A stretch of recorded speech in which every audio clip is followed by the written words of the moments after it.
It's official. Joy Behar will not be the next governor of Virginia. She may not be a host of The View for much longer, either.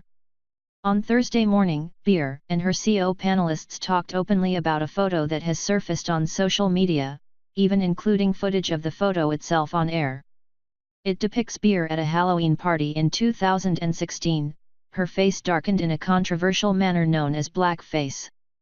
This name was coined back in the 19th century after white performers used theatrical makeup to represent caricature of black people. Ever since, it's been considered very insensitive and offensive for a non-black person to dress up or pretend to be a black person because it dredges up memories of slavery and civil rights violations. And yet, celebrities continue to get in trouble for the act. "I went as a beautiful African woman," Behar said as an explanation for this look. "I had makeup that was a little bit darker than my skin. That's my actual hair, though," she added. Raven-Symoné seemed concerned upon seeing the picture, putting her CO host on the spot by asking, "Joy, are you black? Are you my auntie, Joy? Do you have tanning lotion on?"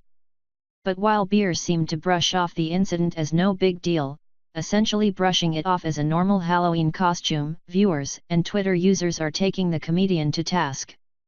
Big time. Megyn Kelly was fired from her show for asking a hypothetical question about blackface. Joy Behar actually wore blackface, and admitted it, and showed a picture of it on TV, yet she still has her job, wrote one astute individual.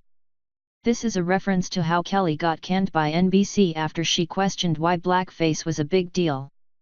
Just a reminder that Megyn Kelly was fired for saying that blackface was acceptable when she was a kid, and not actually participating in blackface like all of these people, another person noted. Said Kelly during one of her final Today Show segments. "What is racist? Because you do get in trouble if you are a white person who puts on blackface on Halloween, or a black person who puts on whiteface for Halloween. Back when I was a kid that was okay, as long as you were dressing like a character."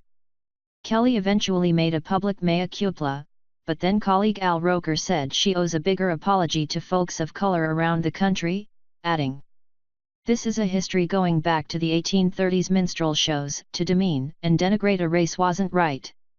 I'm old enough to have lived through Amos and Andy, where you had white people in blackface playing two black characters and just magnifying the worst stereotypes about black people. And that's what the big problem is. Do you think Joy Behar should be fired for her outfit?